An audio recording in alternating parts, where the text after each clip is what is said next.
ఇప్పుడు మన రాజ్యాంగంలో ప్రతి ఒక్కరు కూడా భావ స్వేచ్ఛ గాని మాట్లాడే విధానం గాని లేకపోతే ప్రజలకు సేవ చేయాలని చెప్పి ఎవరైనా ముందుకు రావచ్చు, పార్టీ పెట్టే స్వేచ్ఛ అందరికి కూడా రాజ్యాంగం కల్పించండి. దాంట్లో భాగంగా ఈరోజు మరి మన విజయసాయి రెడ్డి గారు పార్టీ పెడతాము, ప్రజలకు అండగా ఉంటాము, మాట్లాడతాము అని ఆయన మన శ్రీవారి ఏదైతే తిరుపతిలో శ్రీవారి సన్నిధిలో తెలియజేసి ఈ నెలాఖరులో పార్టీ ప్రకటిస్తాము అని చెప్పి ఆయన నోటితో తెలియజేశారు. కానీ దానికంటే ముందుగా అతని యొక్క చరిత్ర మనం చూసినట్లయితే ఎప్పుడైతే వైఎస్ రాజశేఖర రెడ్డి మరణాంతరం పూర్తిగా అప్పుడు ఎంతమంది ఎవరినైతే వైఎస్ అప్పుడు ఉన్న కాంగ్రెస్ ప్రభుత్వంలో కొంతమంది కార్యకర్తలు చనిపోయారని సృష్టించి వారందరికీ ఓదార్పు యాత్ర అనేది ఒకటి సృష్టించి జగన్మోహన్ రెడ్డి గారిని ఎక్స్పోజ్ చేసి ప్రజలు తీసుకెళ్లి కొత్త పార్టీ పెడతానికి అంకురార్పణ చేసిన వ్యక్తి విజయసాయి రెడ్డి గారండి. దానికంటే ముందరే వైఎస్ రాజశేఖర రెడ్డి గారి ముఖ్యమంత్రిగా వ్యవహరిస్తున్నప్పుడు తెర వెనుక ఈ జగన్మోహన్ రెడ్డి గారిని ముందులో పెట్టి ఆంధ్రప్రదేశ్ ఉమ్మడి ఆంధ్రప్రదేశ్ లో తీసుకొచ్చిన వ్యక్తి ఎవరైనా ఉన్నారంటే అది విజయసాయి రెడ్డి గారని ఈ సందర్భంగా మీ అందరూ కూడా తెలియజేస్తున్నారండి. ఎంతో మంది కంపెనీలకి విట్రోగా చేస్తూ అక్రమాస్తులు కూడబెట్టడంలో ఆడిటర్గా వ్యవహరించి జగన్మోహన్ రెడ్డి గారికి అండదండలుగా ఉంటూ అప్పుడు రాజశేఖర రెడ్డి గారి మరణాన్ని వాళ్ళు అనుకూలంగా మర్చుకొని ఆ సమాధి మీద పునాదులు ఏర్పరచుకొని వైఎస్ కాంగ్రెస్ పార్టీని సృష్టించి ప్రజలకు దగ్గర అవ్వాలనే ఉద్దేశంతో ఆ రోజుని ఎవరైతే జగన్మోహన్ రెడ్డి ఉన్నారో వాళ్ళ తల్లికి చెల్లిని ఇన్వాల్వ్ చేసి ప్రజల్లోకి వెళ్ళే ప్రయత్నం చేశారండి. కానీ ప్రజలు ఎక్కడా విశ్వసించలేదు, విశ్వసించకుండా అధికారం దూరం చేశారు. అదేవిధంగా ప్రజల్లో ఉంటున్నట్టు నటించారు. వాళ్ళు ఒకసారి చూద్దామని వారి యొక్క కలబలు మాటలతో ప్రజలు ఒక అధికారం అందజేశారు. అందజేసిన దగ్గర నుంచి మన యొక్క విడిపోయిన ఆంధ్ర రాష్ట్రాన్ని ఏ విధంగా తూర్పు పొడిచారో మీ అందరికీ తెలుసండి. దాంట్లో ముఖ్యమైన తెరవెనుక ప్రధానమైన భూమిక పోషించిన వ్యక్తి ఎవరైనా ఉన్నారంటే అది మన విజయసాయి రెడ్డి అని చెప్పి అందరికి కూడా తెలిసిందే అండి. ఎందుకంటే మీరు చూసుకున్నట్లయితే 33 ఈడీ కేసులు కాదు మిగతా కేసుల్లో ఉన్న జగన్మోహన్ రెడ్డి తర్వాత ఉన్న వ్యక్తి విజయసాయి రెడ్డి గారు. అనేక వేల కోట్ల రూపాయలు ప్రజల యొక్క సొమ్మును దోచుకున్న వ్యక్తులు వీళ్ళు. ఈ ఏదైతే వైఎస్ఆర్ సిపి పార్టీ ప్రజల యొక్క మన్ననలు పొందకుండా గత 5 సంవత్సరాలు వాళ్ళు చేసిన అరాచకాలను ప్రజలు బుద్ధి చెప్పి వాళ్ళకి 11 సీట్లు ఇవ్వడం అనేది జరిగిందండి.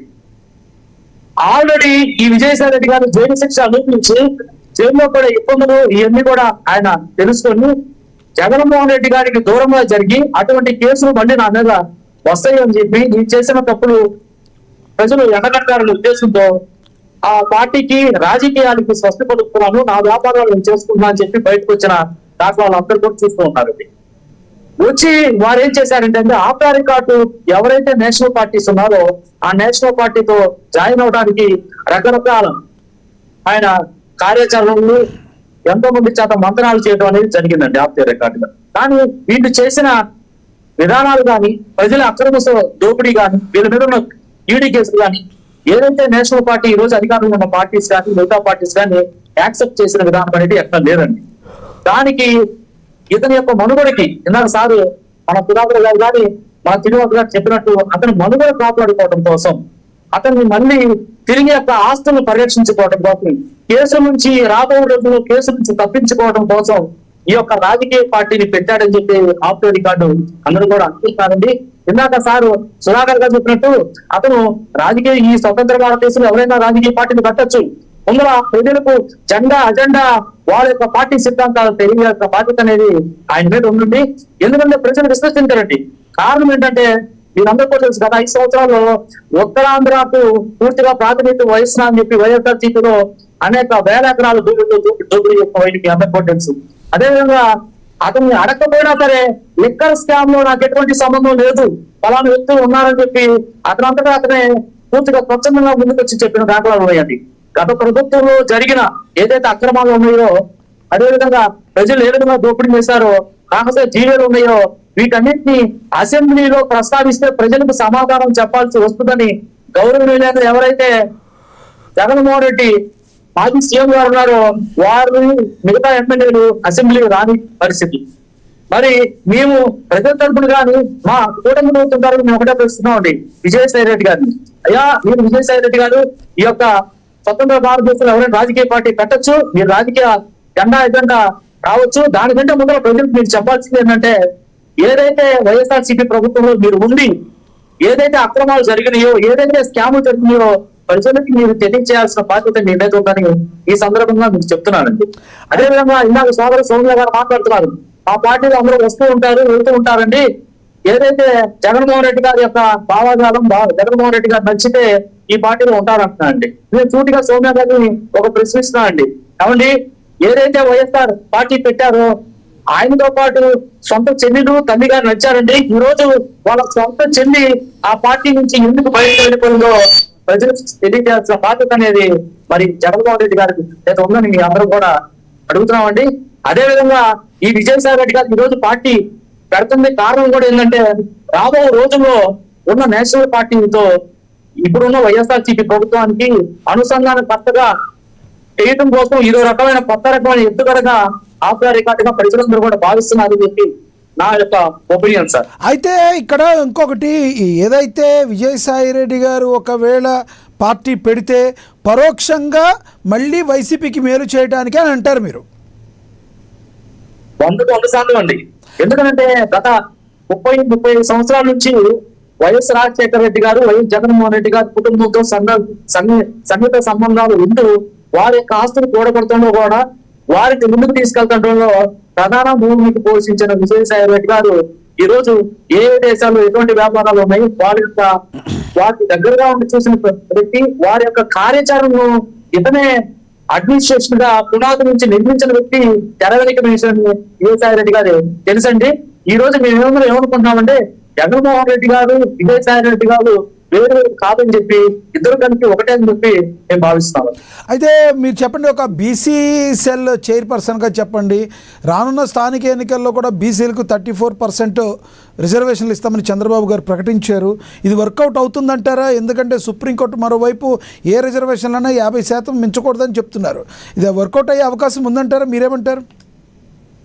ఖచ్చితంగా అండి. ఎందుకంటే మనకి రాజ్యాంగబద్ధంగా ఎవరిని ఇబ్బంది పెట్టకుండా గౌరవ ముఖ్యమంత్రి వర్యులు ఆయన ముఖ్యమంత్రిగా వ్యవహరిస్తున్నప్పుడే బీసీల యొక్క పార్టీ తెలుగుదేశం పార్టీ అని చెప్పి బీసీల పార్టీ తెలుగుదేశం పార్టీ అని చెప్పి 1985లో కానీ 2001 కానీ 2006 కానీ 2013లో బీసీలకి 34% రిజర్వేషన్ ఇచ్చి ఈ రోజు తెలుగుదేశం పార్టీలో కానీ కూటమి నాయకత్వంలో కానీ క్రియాశీలకంగా ఉన్న వ్యక్తులందరూ కూడా బీసీలందరికీ మీ అందరికీ తెలియజేస్తున్నా అండి. దానిలో భాగంగానే మేనిఫెస్టో రూపంలో కానీ గౌరవనీయులైన మంత్రి నారా లోకేష్ గారు ఆ రోజు మరి యువగలంలో పాదయాత్ర చేస్తున్నప్పుడు కూడా బీసీల యొక్క దైనందిక పరిస్థితి, వాళ్ళ యొక్క ఆర్థిక పరిస్థితి, ఉత్పాదక రంగాల్లో వాళ్ళు ఉన్న ఏదైతే రోడ్లు కానీ వాటన్నింటినీ ప్రస్తావన తీసుకొని బీసీలకి ప్రథమపేట ఉద్దేశంతో రిజర్వేషన్ ఏదైతే ఉన్నాయో తిరిగి పునరుద్ధరించాలని సదుద్దేశంతోనే మరి ఈ రోజు వచ్చారు. చంద్రకోటేసండి భారతదేశం మొత్తం మీద దాదాపు బీసీలే 50% పైన ఉన్నారండి. కాబట్టి మా యొక్క హక్కుల్ని మేము అడగటంలో తప్పలేదు. అదేవిధంగా ఏదైతే కూటమి ప్రభుత్వం ఉన్నారో ఆ హక్కులకి వారు పూర్తిగా ఆదరించి ఈ హక్కులకి అనుకూలంగా ఈ రోజు 34% రిజర్వేషన్ తీసుకెళ్లడంలో ఏదైతే న్యాయపరమైన చిక్కులు ఉన్నప్పటికీ ఎవరికి ఏ వర్గానికి కూడా అన్యాయం జరగకుండా బీసీలకు కూటమి ప్రభుత్వంలో సముచిత స్థానం నెలకొల్పాలనే ఉద్దేశంతో మంత్రివర్గ వాళ్ళు ఏదైతే మీటింగ్ లో ఉన్నారో నిర్ణయం తీసుకొని నిన్న పూర్తిగా అసెంబ్లీ సాక్షిగా ప్రవేశపెట్టారండి. ఇది ఖచ్చితంగా కార్యాచరణ అవుతుందండి. ఎందుకంటే మన చంద్రబాబు నాయుడు గారు ఏదైనా సరే ప్రజలకు చెప్తే చేసే వ్యక్తి అండి. ఒక వ్యక్తికి కానీ లేకపోతే ఒక కోటకి న్యాయపరంగా లేకపోతే ఆర్థికంగా వెసులుబాటు చేసే వ్యక్తి కాదండి. ఒక సమూహానికి ఒక ఏదైతే ఈ రోజు మనం చూస్తామండి ఆయన తీసుకొచ్చే వేలాది కోట్లు లక్షలాది కోట్ల రూపాయల పెట్టుబడులు కూడా భావితరాల భవిష్యత్తు కోసం, అదేవిధంగా ప్రతి ఒక్క బీసీ బిడ్డ కానీ ఎస్సీలు కానీ ఎస్టీలు కానీ వాళ్ళందరూ కూడా ఉత్పత్తిదారులుగా తయారు చేసి ఆర్థిక పరంగా ముందున్న వాడిని సాగు చేసే ఉద్దేశంతో గుర్తు తీసుకెళ్తున్న వైద్యులు అందరూ కూడా రైట్. అందుకని ఖచ్చితంగా మీరు అడిగిన విధంగా 34% రిజర్వేషన్ అనేది ఖచ్చితంగా వర్కౌట్ అవుతుందండి. దీని ప్రకారం పొందుతారు. రైట్, అందుబాటులో ఉండండి. కంక్లూడ్ చేద్దరు కానీ మనం సుధాకర్ గారు కంక్లూడ్ చేస్తారు. సుధాకర్ గారు చివరికి ఏం చెప్తారు చెప్పండి, కంక్లూడ్ చేయండి టాపిక్ మీద. ఏ రాజకీయ పార్టీ అయినా మొదట టార్గెట్ చేసేది ఏంటంటే అండి, అసంతృప్తి నాయకులు ఎవరైతే ఉంటే వారి వైపు తిప్పుకునే ప్రయత్నం చేస్తుంది. ఎగ్జాక్ట్లీ. అలాగే రాజకీయ అవసరాల కోసం ఎదురు చూసే వాళ్ళు కొంతమంది ఉంటారు. సో అలాంటి వాళ్ళని వాళ్ళ వైపు తిప్పుకుంటారు. మొదట వీళ్ళు ఎవరు కూడా కార్యకర్తలను టార్గెట్ చేయరు, నాయకుల్ని టార్గెట్ చేస్తారు. క్షేత్రస్థాయి నుంచి నాయకులతో పాటే కార్యకర్తలు కూడా పార్టీలోకి మరలుతారు. సో విజయసాయి రెడ్డి గారు, మరి ఇప్పుడు విజయసాయి రెడ్డి గారు టార్గెట్ చేయాలి అంటే ఆయనకున్న పరిచయాలు మొత్తం కూడా వైసీపీ పార్టీలో ఉన్నాయి. సో అక్కడి నుంచి టార్గెట్ చేయగలరు తప్ప వేరే పార్టీని ఆయన టార్గెట్ చేయలేడు. రెండోది, ఇందాక